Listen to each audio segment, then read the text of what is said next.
Friends, പുതിയ വീഡിയോയിലേക്ക് വീണ്ടും സ്വാഗതം. ഞാൻ ആദ്യം കണ്ടാണ് വോയിസ് ഇട്ട് കണ്ടൊരു വീഡിയോ ചെയ്യുന്നുണ്ട്. ഇന്ന് ഉണ്ടാക്കേണ്ട ഒരു മമ്പയർ പായസമാണ്. അപ്പോൾ ഇതിലേക്ക് വേണ്ടത് മമ്പയർ ഞാൻ 4 മണിക്കൂർ കുതിർത്ത് വെച്ചിട്ടുണ്ട്. കുക്കറിലിട്ട് കണ്ട് വേവിച്ച് വെച്ചിരിക്കണു. ഇനി ഇതിലേക്ക് വേണ്ടത് തേങ്ങയാണ്. ഇത് തേങ്ങ ഇതാ ഒരു അര മുറി തേങ്ങ എടുത്ത് വെക്കണു.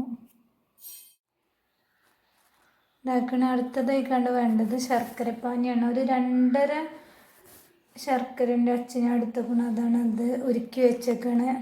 എത്ര വേണമെങ്കിലും ഇടട്ടോ, അതിലൊക്കെ ഭയങ്കര ടേസ്റ്റാണ് ഈ പായസത്തൊക്കെ. പിന്നെ വേണ്ടത് പറഞ്ഞിട്ടുണ്ടെങ്കിൽ ഒരു 2-3 സ്പൂണ് എന്താണ് അരി അല്ല പൊടി ഉണ്ടല്ലോ, പൊടി വെള്ളത്തിൽ കലക്കി വെച്ചേക്കാണ്. പച്ചരി വെള്ളത്തിലിട്ടുകൊണ്ട് അടിച്ചെടുക്കണ വേണ്ടതിന്, പക്ഷെ ഞാൻ മറന്നു അത്. അപ്പം ഞാൻ പൊടി കലക്കിക്കണേ. അതും ഇതിന് ഭയങ്കര ടേസ്റ്റാണ്. ശർക്കരപ്പാനി ഇതിലേക്ക് ഒഴിച്ച് കൊടുക്കാം.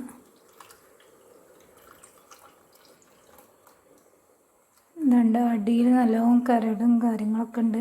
അപ്പോൾ നമ്മൾ എപ്പോൾ ഇടുകയാണെങ്കിലും അരിച്ചുകാണ്ടല്ലാതെ നമ്മൾ ശർക്കര ഉപയോഗിക്കാൻ പാടില്ല.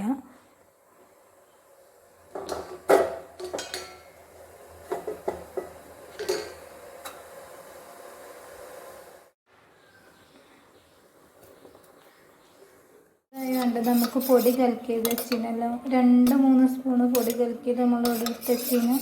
അത് അതിക്ക് പാരുക. അപ്പോൾ നമുക്ക് അതൊരു തിക്ക് ആയിക്കാണ്ട് കിട്ടും. എന്താ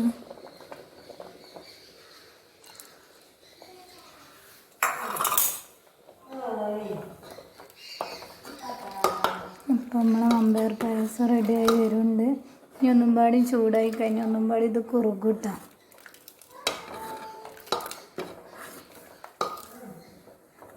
ഇനി വേണമെങ്കിൽ നമുക്ക് ഇതിലേക്ക് അണ്ടിപ്പരിപ്പ് മുന്തിരിയൊക്കെ വേണമെങ്കിൽ അങ്ങനെ ഇടാം. അപ്പോൾ അതിലും ടേസ്റ്റ് ചെയ്താലോ. അപ്പോൾ നമ്മളെ മമ്പയർ പായസം റെഡി ആക്കണം. പിന്നെ ഒന്നും പാടി ഇത് തിളച്ച് വരുമ്പോൾ നല്ലോണം കുറുകും. ഇനി നല്ലോണം കുറുകണം എന്നുണ്ടെങ്കിൽ കുറച്ചും പാടി ഇത് പറഞ്ഞാൽ മതി. അങ്ങനെ നന്നായി കുറുക്കണില്ല.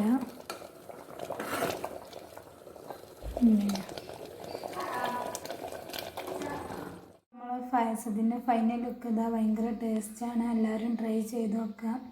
എല്ലാവരും സപ്പോർട്ട് ചെയ്യുക എൻ്റെ ചാനൽ. അപ്പോൾ അടുത്ത വീഡിയോയുമായി നമുക്ക് വീണ്ടും കാണാം. Tata bye bye, see U.